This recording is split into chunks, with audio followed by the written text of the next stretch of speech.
Welcome to Mornings with Luann and Tim. Luann forgot to shave this morning, and this is what she looks like when she rolls out of bed late. It was a late morning, Tim. It's Josh Ingram, ladies and gentlemen. Hi, Josh. Hi, Timothy. How are you? I'm very well, thank you. Luann has taken the week off, and so Josh is here as my guest co-host for Monday. Love it. Love it. How was your weekend, sir? It was great. It was phenomenal. We had some rough weather, but it was still amazing. There were so many things going on in There was I know that Kathy Fisher from the Old Stonehouse, Ermitanger Clerg National Historic Site, and Edie Soriano from the Bush Plane Museum, they had a busy weekend. There was Come to the Corner. Yeah, absolutely. Bush Plane Days was going on, and then Kathy had, what was Culture that Days? Culture Days is next Fall week. Rendezvous. There we go. I got there. Kathy would have called me after this match. Absolutely. So it was busy down there. Yeah, firing cannons, and there were firing Batman cannons was for the Tootsie downtown. Rolls. Yeah. Yeah, there was a Batman, and I think there was a Captain America, and there were some princesses and stuff. Games. It was fun for the whole family. Yeah.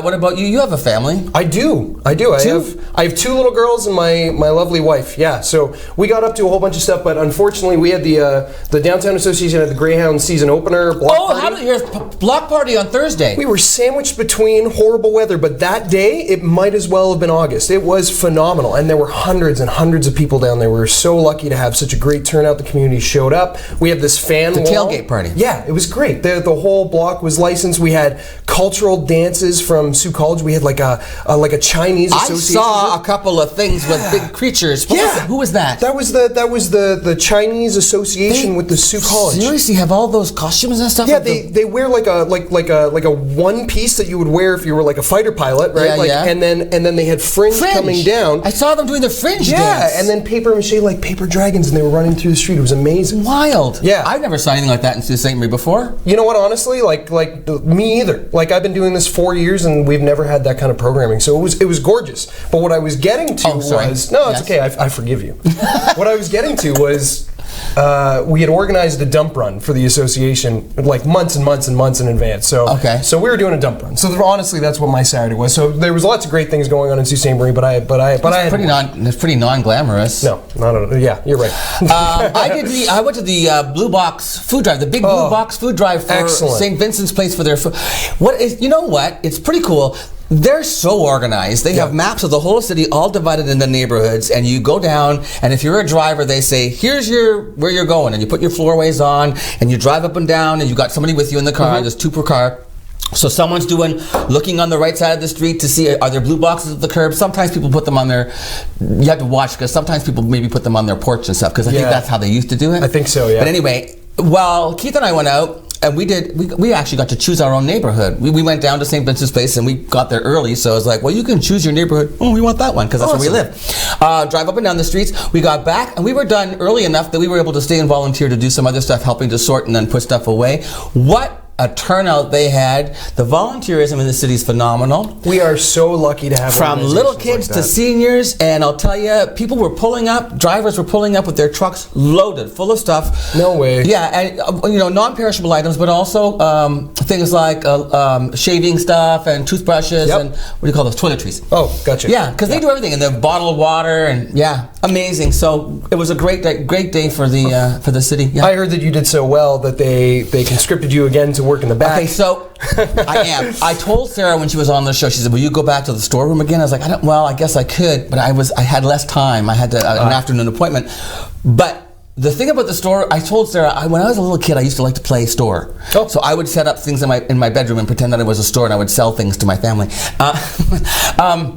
Anyway, I did that, and I did newspapers. I did a lot of stuff. Perfect. Libraries. I did the same thing. My dad got me a push trolley, like a grocery store, and little fake items as well. So I used to do that all the time because my dad did all the grocery shopping. Oh. And I think we've come a long way, but I think back then my dad was a pretty progressive guy, and he said that laundry and dishes and grocery shopping can be a man's job just as much as it can be a woman's job. And he always did the grocery shopping. Very particular about the grocery shopping. So that was what early 80s. Oh, that's not that progressive. That's not that progressive. Well, that's what Dad got me anyway. Well, that is still a really cool thing. My father would never. I think my father ever set foot in a grocery store, and he just didn't know iron. No, I don't think so. So you're not a grocer to this day, though. What? You said you used to do it when you were a kid. So anyway, what my point was that I love putting things on shelves and like stocking things. Right. So that's what I got assigned to do. I'm in the little storeroom by myself with a fan going, and they're dropping off like these boxes upon boxes of soups and things. I'm like, finally they sent me some help. So, but no, it was a really great day. Is that your personality at home though? At home is super anal, very organized. That's what you do, eh? Fair enough. Yeah, no, I mean I've got to have one. I'll have three things. I'll have one, like let's say barbecue sauce. Yep. I'll have one open in the fridge. Yep. I'll have one handy in the cupboard. Yep. And I'll have two downstairs in the pantry. Well, and when I rotate up, I have to replace the one in the pantry. If my wife Danae was here, she would tell you that a clean pantry is what makes me be at ease. So when that room is in chaos, I get in a tizzy. Just this weekend, I was down there cleaning because making. You got a picture. My pantry though, it's canned food and drag. Like high heels and purses. Well, mine's not that big. I don't have that much space. Also, last night was the Emmy Awards. You didn't watch, did you? You know what? I didn't. I haven't had cable in like 10 years, so you can't really watch it on any. What do you do at night? We have other never mind. mediums. You've got two daughters. Yeah, that's true. So we're wiped by 8 o'clock. But we have other mediums we watch from now. But I did glance over my wife's shoulder. She was looking at the best and worst dressed list. Oh, really? Yeah. Yeah. So tell me a little bit about the Emmys. Well, no, the most it was okay. I didn't enjoy the show. No, to be honest, I thought it was poorly produced. I thought that the lack of a host was a bad idea. No one hosted the show. No host. No host. No. At one point, they actually had the voice of Alexa naming the nominees and You're kidding. I'm not kidding you. It was a kind of a gag, but no. And then as far as music and entertainment goes, there was like one musical number, and it was supposed to be a tribute to variety shows, and it was tacky and awful, and I hated the production of the show. No host, one musical number. Yeah, no, yeah. Was there anything that stood out that was a positive? Billy Porter winning. Billy Porter won for the show Pose. Yep. First openly gay black male to win leading actor in a drama series in the history of the Emmy Awards. So. Man, you know, and he got up and he goes, this is love. This is what we're all about. We're all about love. There's Billy with the most ridiculous hat you ever saw. It looked like he had a giant shoe on his head. Then there was all the. How happy he is. Yeah, he was phenomenal. Patricia Arquette won for Not Escape at Dannemora. She was nominated for 2 Lead Actresses Awards in 2 different categories. I did read that. She did win for, I forget the name of the show, where she played the mother who, with The Act. Yeah, she made her daughter pretend that she was sick and she had was on Munchausen by proxy syndrome, whatever. Yeah. She won. She got up and she did a little bit of a speech about trans rights because her sister passed away, and she just wanted to bring that to people's attention. But the really breakout story was Phoebe Waller-Bridge. Have you ever heard of a show called Fleabag?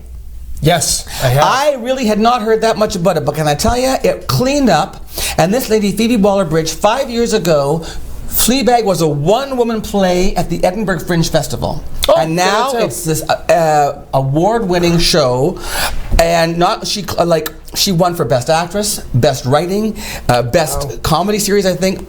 She beat out Julia Louis-Dreyfus and stopped her from getting a big sweep on winning every year. Every year she was on Veep, right? Exactly. She would have won broken records if she won again. She also is the creator, Phoebe Waller-Bridge, created the show Killing Eve, which stars Sandra Oh, and she's going to be writing the next James Bond film. Holy moly. Woman. How do I not know her? Phoebe Waller-Bridge. I don't know. You can check her out on congratulations, Phoebe. Exactly. From Timothy and I. There you go. I'll have her on the show someday. Of course. Thank you again for being here. Love it. We want to thank KC Security too, because they're our sponsor for this month, as well as this great State of the North. It's the 3rd annual conference, and that's my first interview. We've been talking about this all month. Now you finally get to find out the whole scoop on what State of the North is. It's like a think tank. They're getting together and they're talking all about policy development and what people want for the city, for the future of the city. So check out that interview right after this on Mornings with Luann and Tim. Josh Ingram.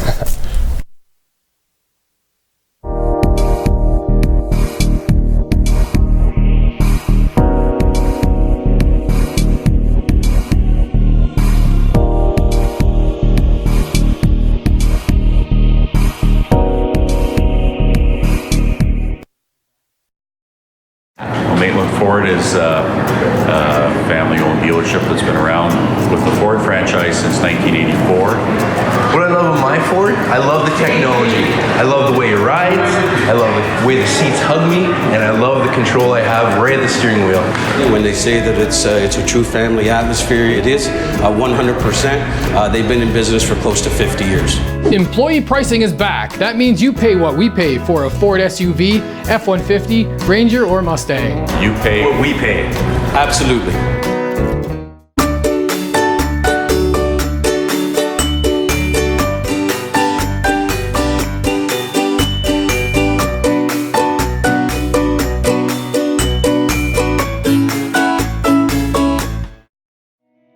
Last year we've been celebrating our 65th anniversary, dating back to services originating in our community in 1954, which is quite some time ago. It's been a great opportunity this past year to recognize the pioneers, the stakeholders that worked tirelessly to create what we are today. I'm grateful for everything that the families 65 years ago and the people that assembled the organization have done in order for us to achieve the success that we're experiencing 65 years later.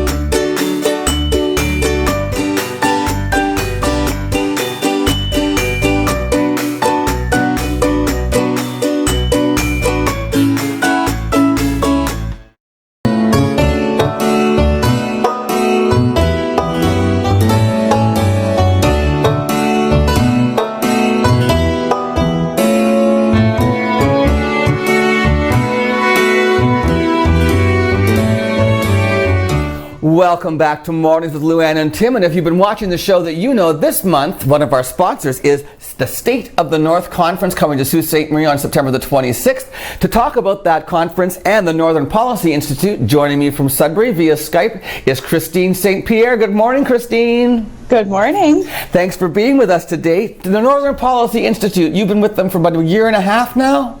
That's right, yeah. Okay, tell our viewers a little bit about the background of the Northern Policy Institute and what they do. And what you do.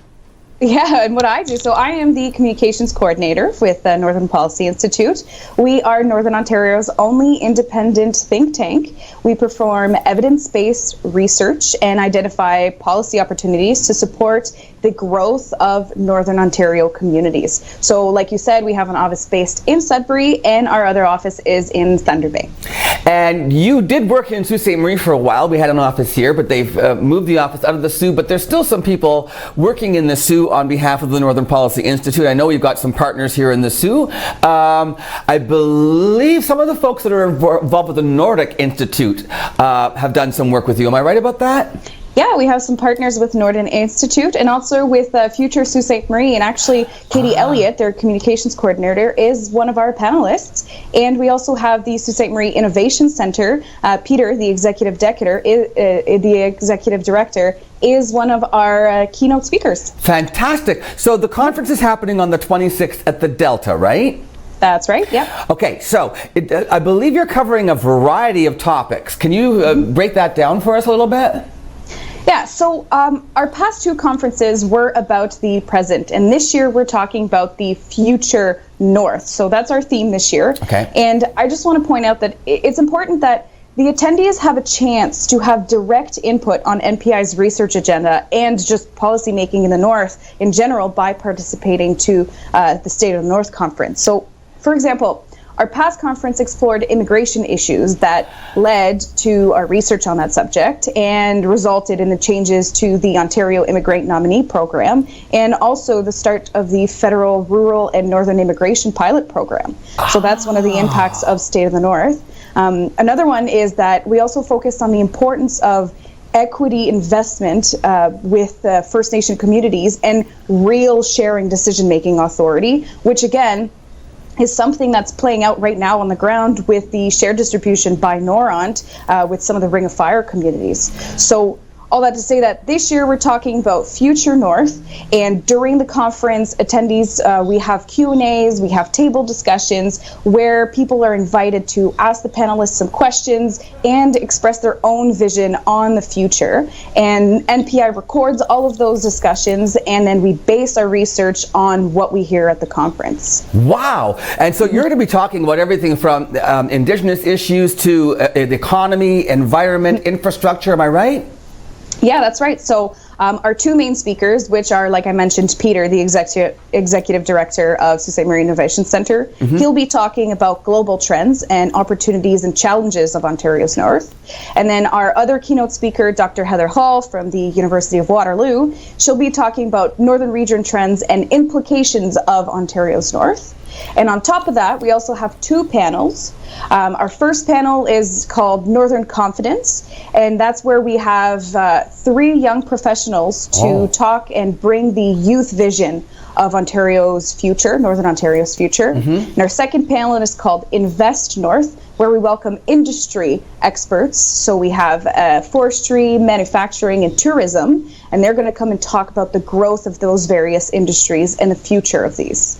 Who are you targeting as your audience? We also like to target municipal leaders and provincial leaders, if we can, federal leaders. But State of the North is an event for everyone. So because we want to hear, like I said, we base our research on the topics and the issues that are brought up. So we want to hear from really everyone, starting with the small local business all the way up to the federal leader. So everyone is welcome to come to State of the North, and of course we want the youth to come participate, we want Indigenous people, we want community partners, we want everyone to come to State of the North. Yeah, that's what I was thinking when you were talking about the different topics and the keynote speakers. I was thinking small business. It sounds like something that entrepreneurs, youth, it would really appeal to those folks, right? Yeah, most definitely. And we want to reach out to all these small communities too, because local economic development starts from the baseline and then goes up.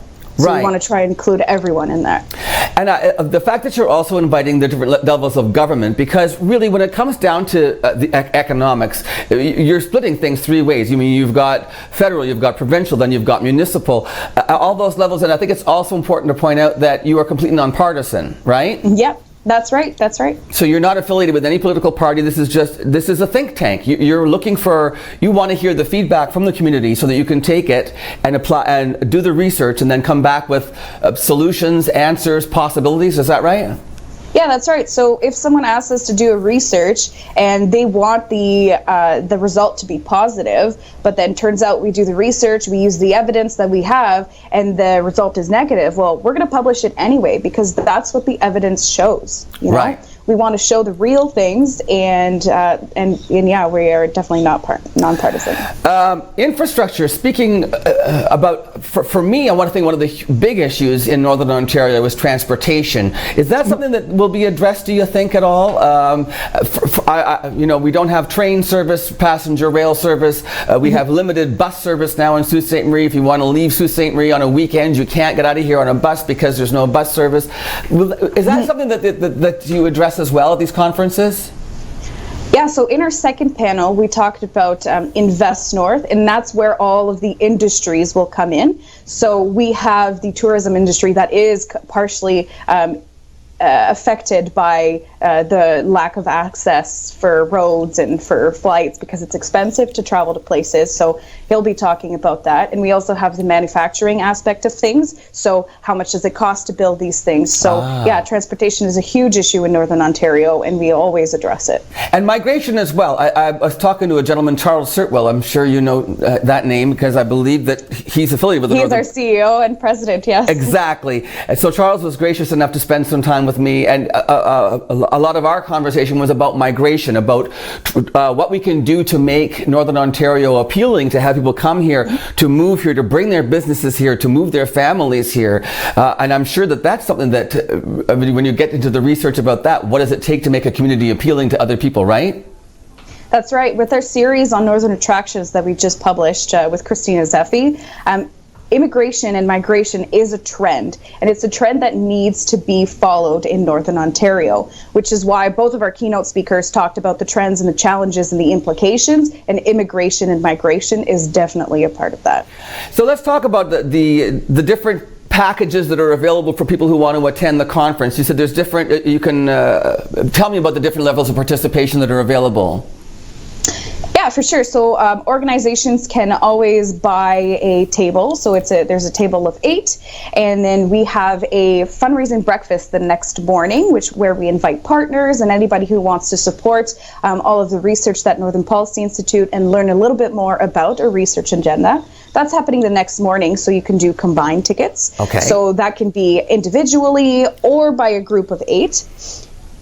And then you can buy individual for just the State of the North Conference or just the breakfast the next morning. Okay. And everything, all that can be found on our website, northernpolicy.ca. Northernpolicy.ca is the website.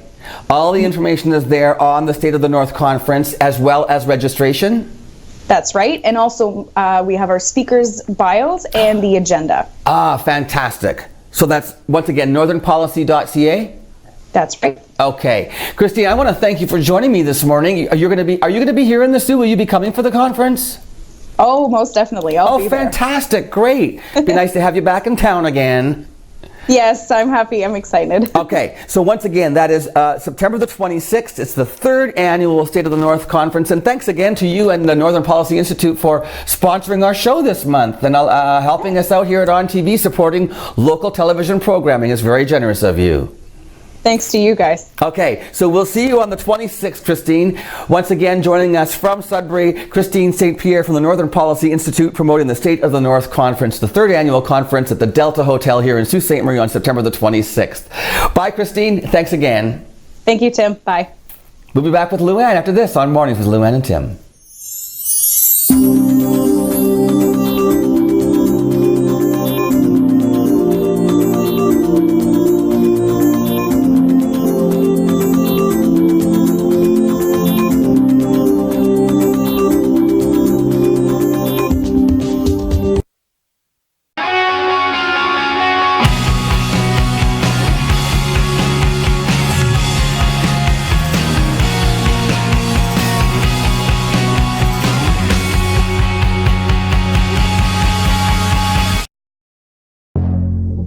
Who's home? Dad's home. And what's he got? Mouth-watering Little Caesars. Down low, Fido. Dinner? Consider it served.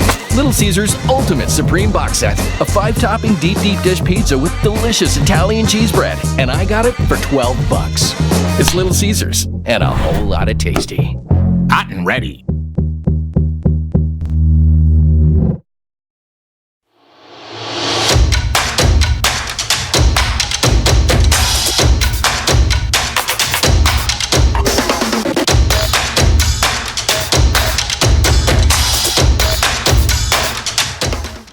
Welcome to the Machine Shop, our historic venue and gathering place for friends and family. Built in 1899 on the site of a Northwest Company trading post. Today we are a go-to venue hosting many expos, concerts, weddings, and more.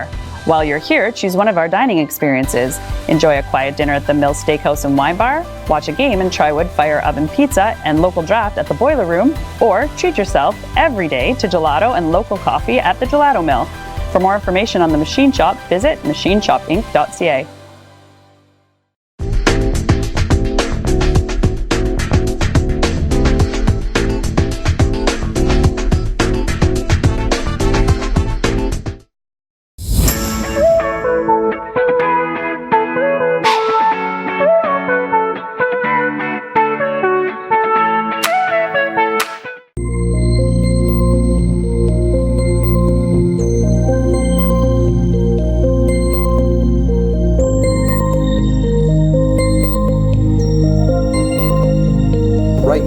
So Nintendo bought the rights to. Wow, Josh is a fountain of knowledge.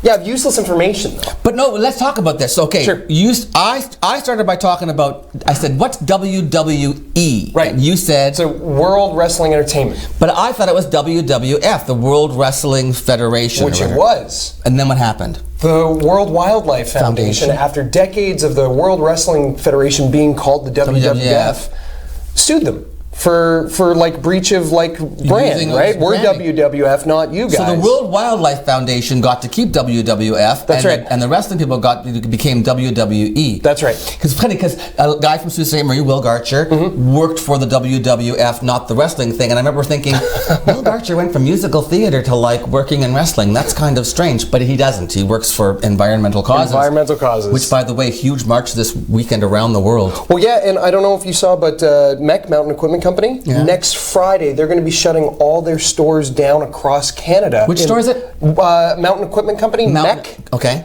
They're shutting all their stores down on the 27th in protest of climate change. Climate change. For awareness. Wow. It's pretty gutsy move. But the reason we were talking about WWE, World Wrestling Entertainment, was because, had you ever heard of Lacey Evans before? Do you follow wrestling? Not until this weekend. Me neither. So there's this female wrestler named Lacey Evans who was in Edmonton for a show. Match. Traffic stop? Yeah, got pulled over or had a traffic stop routine. She was not happy. She was not. She was not. The officer... Did you see the vid? Oh, there she is right there. Look at... So she actually got her cell phone going and she recorded the officer. Yeah, that's actually the first time I'm seeing her face because all I've seen is her video. So you saw the video. Yeah. So she gets pulled over and the officer says, I'm sorry, we're giving you a ticket. I can't remember. Speeding, I think it was. Was it speeding? I believe it was speeding. She was very frustrated.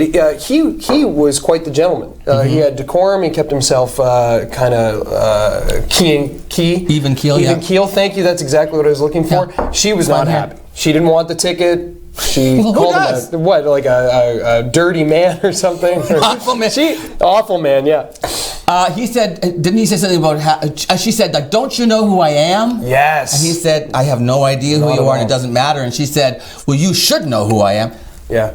Because you're a female wrestler visiting Edmonton, we should know who you are. Anyway, I guess in the end of it, she said, Canada is terrible. Yes. And he said, have yourself a good day. And she said, you have yourself an awful day. Something like that, right? I don't know who these people are that she grabbed the ticket, threw it down. Oh yeah, you don't expect me to pay this. Wow. Now something I read on a tabloid site just this morning. Yes. Was this was staged, and that officer was her cousin. That's what she's claiming on her social media platforms. Oh, probably because she doesn't want to come across as being a nasty woman. Well, as Donald Trump would say. Why did she think that posting this would garner her a whole bunch of followers? Yeah, Lacey, don't you pay that ticket? How dare he? She probably, you know what? A lot of them. Now I shouldn't say this because our next guests are going to be talking about the bridge in America, so I don't want to say anything about Americans. But there are some people who come up here who don't realize that Canada's a country. Yeah. That we have like laws and stuff, and that there are a lot of people who live up here. So maybe she didn't realize the kind of backlash she was going to get from that kind of behavior. Well, she had a show in Edmonton, though, a sold-out arena show. She should have known that there was at least that many people up here. Absolutely. Well, Tim, if we've learned anything from this video, what did we learn? Is that I think next time you get pulled over, the first thing you say is, "Don't you know who I am?" I don't get pulled over. People always sometimes ask me if I've ever been pulled over when I've been in full costume. And once, I had a gig. I had a gig as Joan Rivers at the. I was going to the museum. The art gallery. Okay. And I got to the bottom of Pilgrim Street, and I guess I didn't come to a complete stop. I kind of rolled through the stop sign, and I got pulled over. And yeah, in drag. Wow. That's always exciting. It's always funny. Well, it's not funny for the cop. It's probably traumatizing for the police officer. But now I think people kind of... Well, I don't get pulled over anymore. Well, I've only been pulled over in drag twice, so... Okay, so listen, Alex Parr is coming up with the news next. He's filling in for Luann as well. See, when Luann goes away, it takes all these people just to replace her, man. It takes a village to replace Luann. We'll be back with the news and Alex Parr right after this on Mornings with Luann and Tim.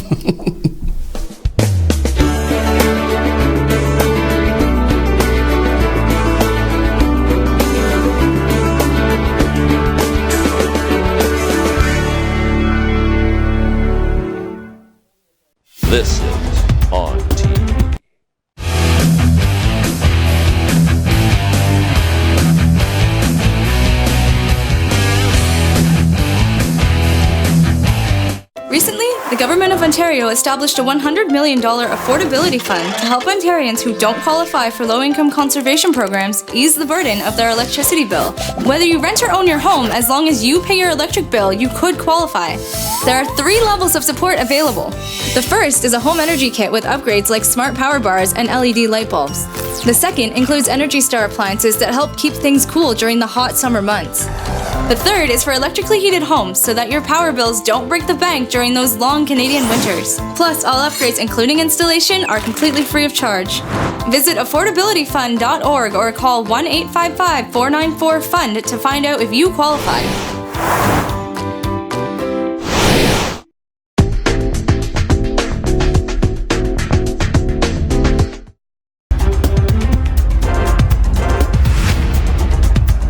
The Algoma Autism Foundation cut the ribbon to unveil their new sensory rooms on Saturday afternoon. These rooms, located at Brenna Langtree and Associates building at 104 Rankin Road, have been in the works for approximately 1 year, and thanks to a $10,000 donation from the cooperators. These rooms include activities that children on the autism spectrum can use in a safe space and can also be used as therapy rooms. ONNtv was there. So today we're opening 2 new rooms in Brenna Langtree and Associates. So the money was donated from Jeff Yotto at the Cooperators, and it gave us these funds to build these 2 classrooms, I guess, for children from the foundation and children that attend Brenna Langtrees to use as therapy or just to relax, just a center that they can go and have some fun. Jeff let us know we were getting the donation back in May, so it's been kind of a collaboration from May. The Cooperators was in the room laying the floors, and we pretty much worked to the last minute. So it did both of these rooms, and yeah, there's lots of big elements in here, and yeah, we're fortunate for the funds. Our donation today helps address the community need. In working with the Algoma Autism, we've had for a few years now in different other events. This came about that there was a big need for this, and Cooperators is always good in reinvesting back into the communities it serves. So we thought this would be a really good cause for the children, because there's nothing better than seeing a child being helped and being rewarded with these events. So I'm with the Algoma Autism Foundation. I sit on the executive board, and I also have a daughter on the spectrum. Seriously, so amazing, not only for my daughter, but so many kids that these rooms will benefit within our community. It's just incredible. We do have a very high rate of autism in our community. We do think it will benefit many, many families and children. Really, there's nothing like this in the community. There's not really anywhere for our kids to go for sensory outlet. Yeah, I mean, this room is set up in a way that will benefit so many kids in so many different ways, and it's set up in a way that is safe and fun and exciting. The 24th annual Bush Plane Days event kicked off at the Canadian Bush Plane Heritage Centre, where Suites had the opportunity to check out the Bush Plane Museum, as well as enjoy some activities including the Algoma Model Train Society train rides, treetop adventures, and bouncy castles. ONNtv was there to check out all of the action. This is our 24th annual Bush Plane Day Festival. So we have lots of fun activities going on for the whole family from 9 to 5 both days. There's model train rides, treetop adventure that you can probably see behind me. The model planes are here. The inflatables. We have 3 great big inflatables for kids of all ages. We have crafts. We have games. We have good food. We've got good music. We have everything, something for everybody to come and enjoy while we're celebrating our bush planes and our heritage here. So come on down to the corner. The model plane people have been doing a little demonstration with the model planes and how they can actually do water bombing with the model planes instead of the big tankers that we usually see with the M&R. So they're out there on the waterfront doing that, which is pretty cool to see those little planes doing the same thing. We also have Destination Ontario here with their fishing Lake Superior, and they have a couple of small games going on down at their new booth that's new this year.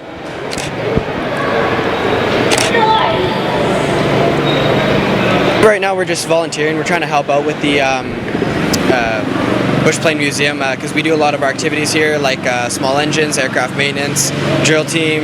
They host us for most of our activities, so we like to give back so we can continue on with that. We have a good partnership here. We just come here, volunteer, and help out, and then they let us come back, and then every year it's the same cycle.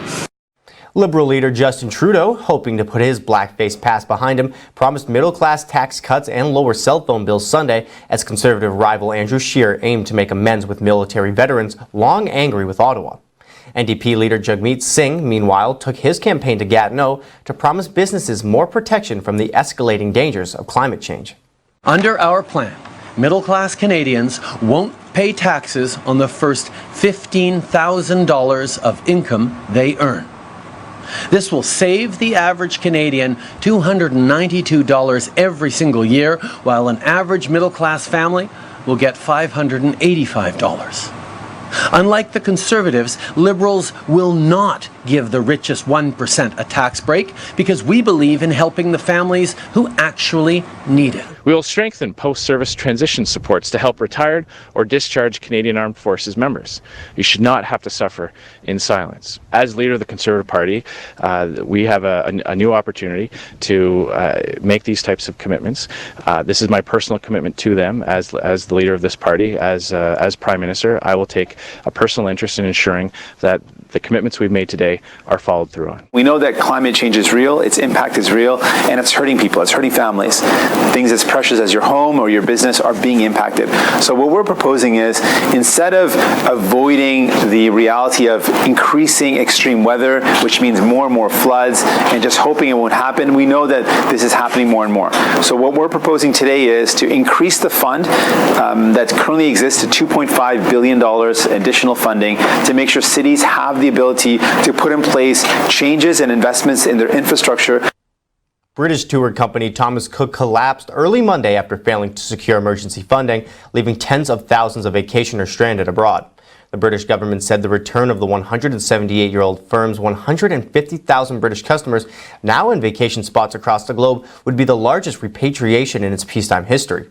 The process began Monday, and officials warned the delays are inevitable. The Civil Aviation Authority said Thomas Cook has ceased trading, its 4 airlines will be grounded, and its 21,000 employees in 16 countries, including 9,000 in the UK, will lose their jobs. The company several months ago had blamed a slowdown in bookings because of Brexit uncertainty for contributing to its crushing debt burden. Thomas Cook, which began in 1841 with a one-day train excursion in England and now operates in 16 countries, has been struggling over the past few years. An estimated 1 million future travelers will find their bookings for upcoming holidays canceled and are likely to receive refunds under the terms of the government's travel insurance plan.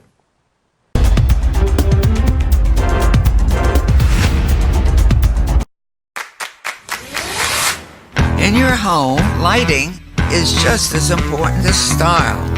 With PowerView Motorization from Hunter Douglas, you can schedule your shades to light up the room. Create privacy, or both, automatically. No hands required. So your shades will always be in the right place, at the right time, in style. And it's only from Hunter Douglas. Who's home? Dad's home. And what's he got? Mouth-watering Little Caesars. Download Fido. Dinner? Consider it served. Little Caesars Ultimate Supreme Box Set. A 5-topping deep dish pizza with delicious Italian cheese bread. And I got it for $12. It's Little Caesars and a whole lot of tasty. Hot and ready.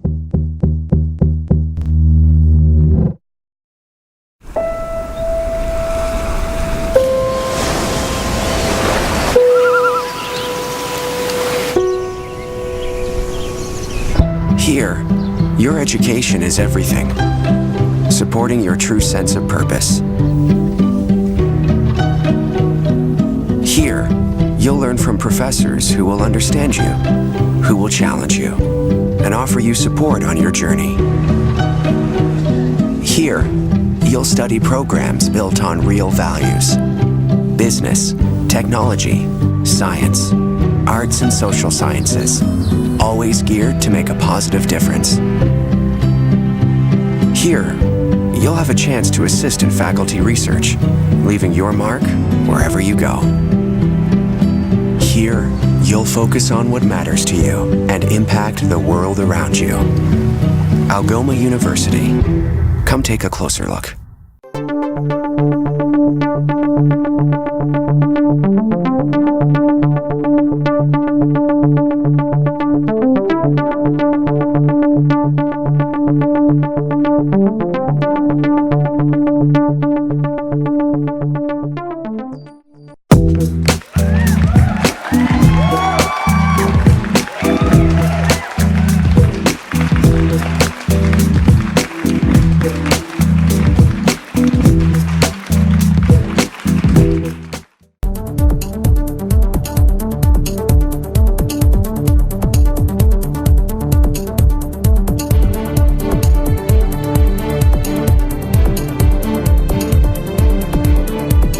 Big Lake Cabinet's another one on Heritage Square. No, I haven't. We're talking about patios. So, on what day was it? Was Friday nice? It must have been Friday. I think it was Friday. Great weather Friday. I got a hold of Keith and I said, "Do you want to go for lunch? It's such a nice day." He said, "Sure, okay." So I took my lunch hour and we headed out to a couple of different. I'm not going to say the names of the places we went because we wanted to sit on a patio and have lunch. Yep. And we were told by two different establishments in Sault Ste. Marie, our patio is closed for the season. Yep. Josh, talk to these people, will you? I'll try. I don't understand why on a beautiful day in mid-September when we are stuck with winter as long as we are, any opportunity I can to eat, to dine al fresco, I would do that. And so we did not stay at those two locations and we continued to Queen Street. And not only did we go to Main Street Cafe to their patio, when we were done one piece of food there, we shared something there. Then we got over and we walked over to J. Caroline's and sat on their patio as well. That's downtown culture right there. Like, really? Yeah. So I just don't understand why you would choose not to. When you have the opportunity, when you have a patio, keep it open. Well, we have a new member too, the Big Lake Cabin, and they have heated. Big what? Big Lake Cabin. Big Lake Cabin. It's the old PUC building on Queen Street. Oh, so is that the wine bar and charcuterie? Yeah, they have. Well, it's not a wine bar, but they have wine. Because they're going to amazing chef. Is that the one? What's this? Is that Brennan? Yeah. Brennan Cummings. Yeah. It's open now. Yes, it is. And their patio's patio, open. Yes, and what? It has heated floors. The patio has heated floors? Brennan's been on the show. Oh, yeah, it's great. Well, not for that, though. Oh, okay. He's got to come on. I haven't booked him for that yet because he gave me the scoop. I had the inside scoop that it was going to open, but then, because he was working with the guys at Outspoken Brewing. Yep. Yeah. But now he's opened his own place. Check it out. Yeah. I didn't know the name of it, though. There's totally lots of room for more patios and more restaurants. So. Absolutely. You went to Algoma University? I did. I studied some music there. You studied what? English and history. But you're a musician. That's how we met. I am. Yes, that's right. You go to Cora? I didn't. Where'd you go? I didn't. Where'd you go to school? I didn't. You mean you didn't go to high school? Were you homeschooled? Till university, yeah. Wow. Facts. So how did I meet you? You were in a band, or how did I? I was in a band. Yeah. So there were a couple things that I had the honor of playing before you did something. Self-taught musician. No, piano. No, piano was taught. Yeah. And then you start picking up other things with other strings. So what do you play now? So guitar. I play a little mandolin, bass. Violin, you said? A little bit. Taught himself to play the violin. I don't get that. A little bit. So, but you've been really busy raising your daughters. I hope you'll get back to your music again. I think I will. Now that they're sleeping through the night and they're going to school and things like that, it opens up the availability to extend your schedule and do some different things. Well, the reason I mentioned Algoma University is because, they've redone the Shingwalk Auditorium and the whole hallway now for Truth and Reconciliation, and the theater is really nice, gorgeous. Anyway, Joe Lozat and Loretta Durat, they have a production company called In Your Eyes Projects. Yep. They've done some amazing stuff. I mean, I know like is it A Girl in the Fishbowl, winning awards at Quanta and stuff. Right. I don't know if that's the right title. The Girl in the Fishbowl. I think it is. Anyway, they have a new show coming up. It's a Canadian play called If We Were Birds, written by Aaron Shields. This show won the Governor General's Award. In the social media world, reviewers are saying that the script is unputdownable. It's basically taking a Greek legend, Procne and Philomena's the story of the myth of Procne and Philomena from Ovid's Metamorphoses. Yeah, you know. It's a powerful examination of how women have been victimized by men in power in times of war and political conflict. Ooh, it's a comedy. No, I'm just kidding. Anyway, they're having auditions. Michael Birch and Sophia Silverberg are the producers. Michael Birch, he was the curator at the Art Gallery Algoma. Yes. He did the statues on the John Rhodes Arena. Yep. Sophia Silverberg is very involved. Professor at Algoma University, has produced many shows, musical theater. Anyway, Michael and Sophia are producing it, and the auditions, September 25th, and so Wednesday, September 25th, Friday, September 27th, 7 p.m. at the Shinwalk Auditorium at Algoma University. Show up and audition. Great directors, Loretta and Joe. Great producers. Great script. Can't go wrong. In your eyes. This week, get out there. And I mean, art and theater is so important in trying times, and it sounds like this topic is just right to have an outlet and say something really serious about what's going on. Absolutely. We have a great interview coming up with Peter Patainen from the Bridge Authority and Mariah Goss from our neighbors over in Sioux, Michigan, to talk about some events coming up. Once again, thanks to State of the North, the 3rd annual conference coming up on September the 26th. You saw the interview this morning. They're our sponsor for the month as well. We'll be right back with the Bridge Authority and the International Festival of Races coming up in Sault Ste. Marie, Michigan and Ontario.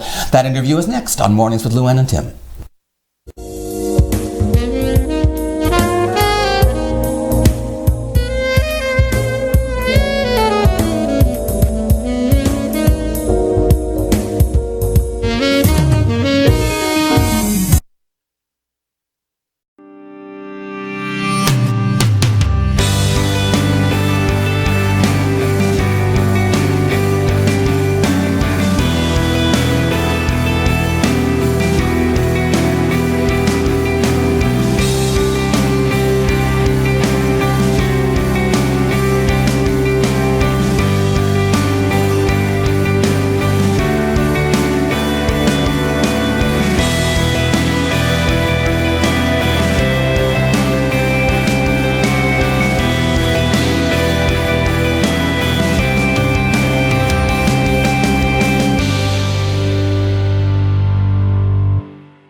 Since 1899, the Machine Shop has been a unique space for innovation and creativity.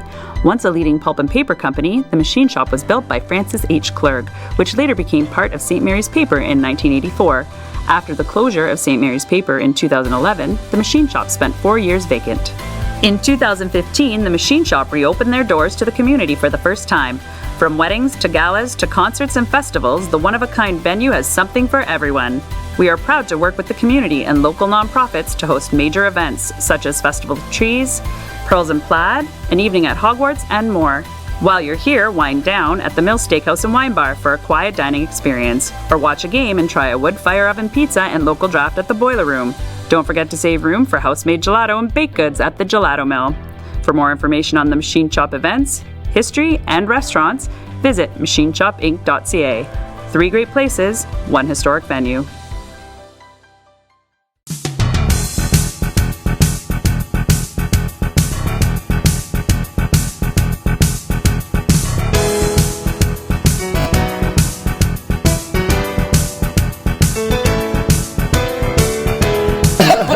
Right down. Welcome back to Mornings with Lou Ann and Tim. Look at how many of us there are at the party here at ONNtv today. Okay, Mariah, is it Goss? Goss. I was close. Very. Close to Goss. Ooh. Mariah works for, you are over in Sault, Michigan. Correct. You're the communications director? Communications coordinator for the Sault Ste. Marie Convention and Visitors Bureau. Convention and Visitors Bureau. And Peter Patainen, you've been on the show before. I am. General Manager of the International Bridge Authority. Yeah, it's great to be back. Nice to have you back. And of course, we all know Josh Ingram. Kind of cool that we have Josh from the Downtown Association, Sault Ste. Marie, and you from the Visitors Bureau over in Sault, Michigan on the same show. It's all about tourism and bringing people to the north and giving people fun things to do. We're like work cousins. Work cousins. Yeah. So Peter, you're here basically because Mariah is here to talk about an event that involves the bridge. Correct.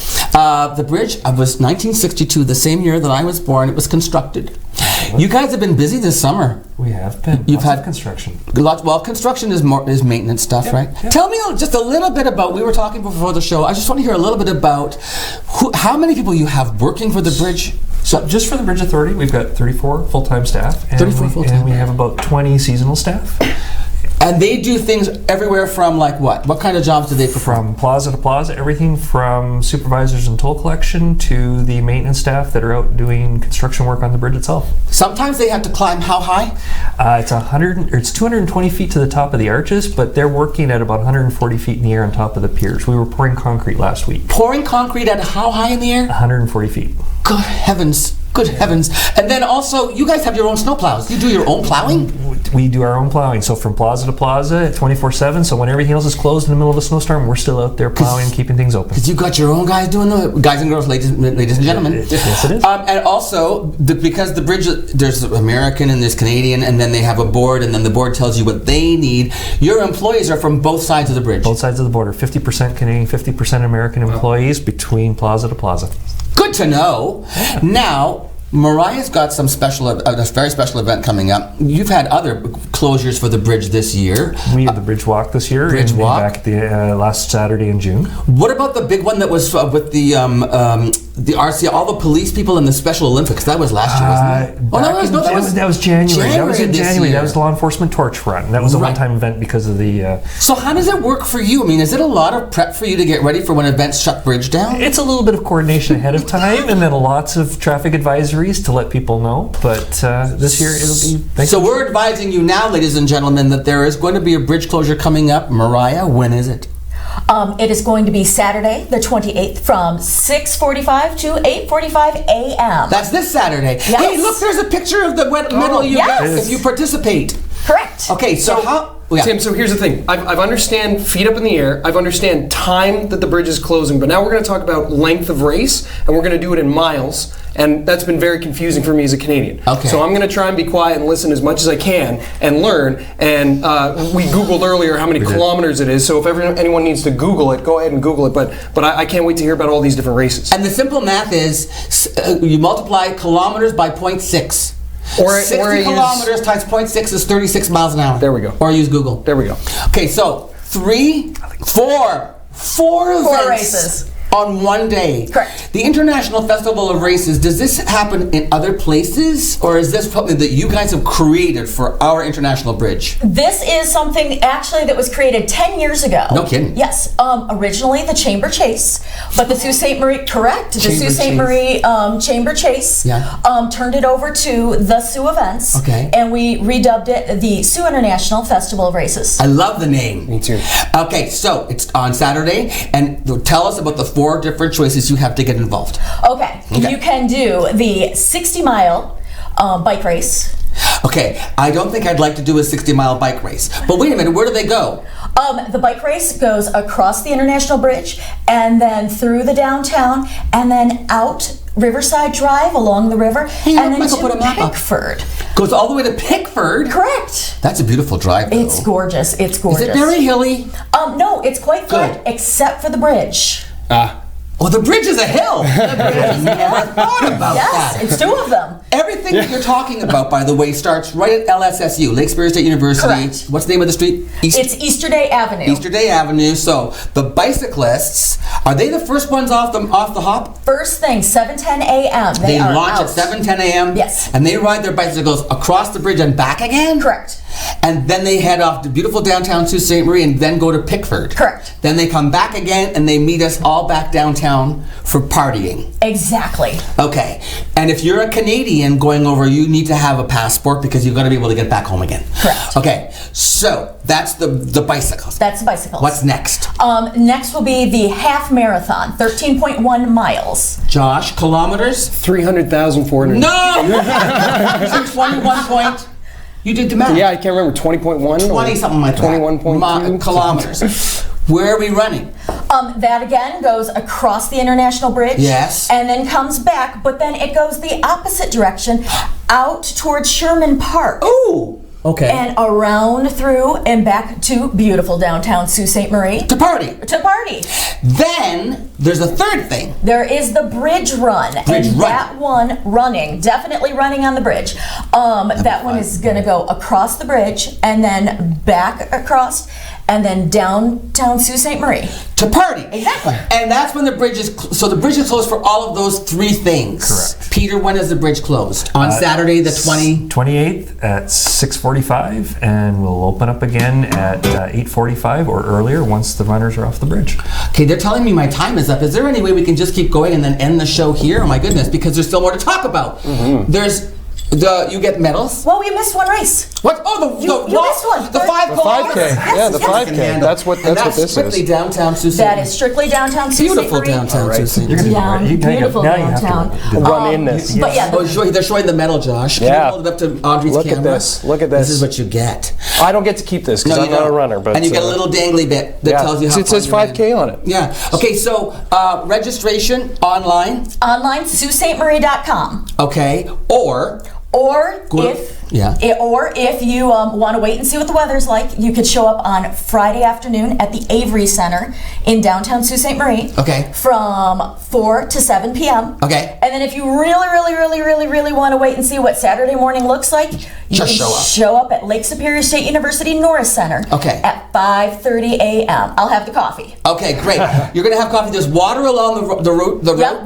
There's water stations along the way. When we get back, there's a party with fresh fruits and stuff. Yep. We have to go, but there's also this thing where you can get eggs and beer and stuff. Kegs and eggs. 1668 Winery. If you want more information, get a hold of Mariah. She knows everything. Peter, thanks for being here. Josh, thanks for co-hosting. I have no idea whether this is the end of the show or then coming back. So we'll see you. It's the end of we're coming back. Oh, we are coming back to say goodbye. All right, did we get everything in there? No, okay. We'll be back with Josh to say goodbye after this.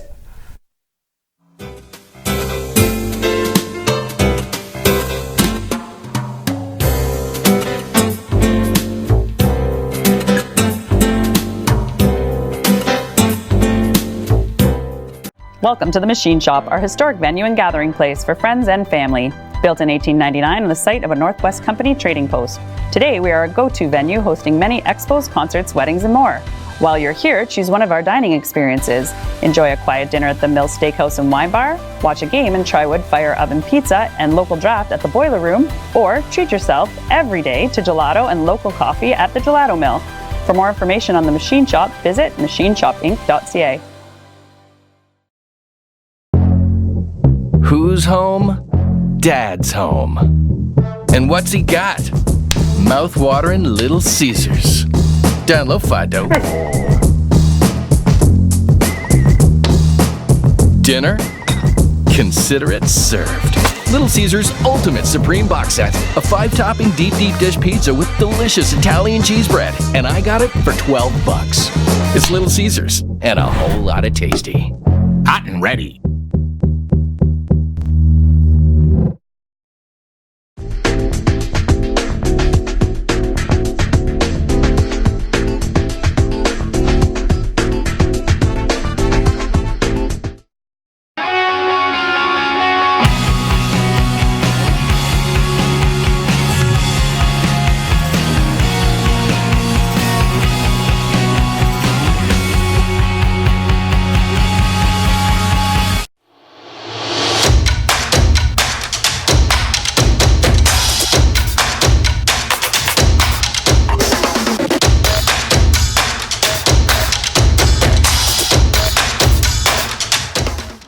This is ONNtv. I wanna let go. I didn't want to say goodbye yet. Mariah, tell me one more thing. Okay, if you're not a runner, if you don't want to come out at 5:30 in the morning. Or 7. Come on out and cheer for the runners as they're crossing the finish line, and you'll be able to join Fall Festival downtown Sault Ste. Marie starting at 10 a.m. Okay. In other words, you're going to have a great time in Sault Ste. Marie, Michigan this weekend, on the bridge, and in Sault Ste. Marie, Ontario. We'll see you tomorrow with another special guest host. Thanks for being here today. Bye for now.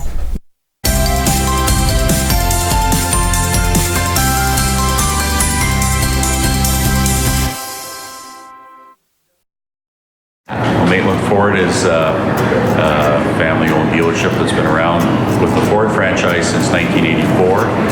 What I love about my Ford, I love the technology. I love the way it rides, I love the way the seats hug me, and I love the control I have right at the steering wheel. When they say that it's a true family atmosphere, it is 100%. They've been in business for close to 50 years. Employee pricing is back. That means you pay what we pay for a Ford SUV, F-150, Ranger, or Mustang. You pay what we pay. Absolutely.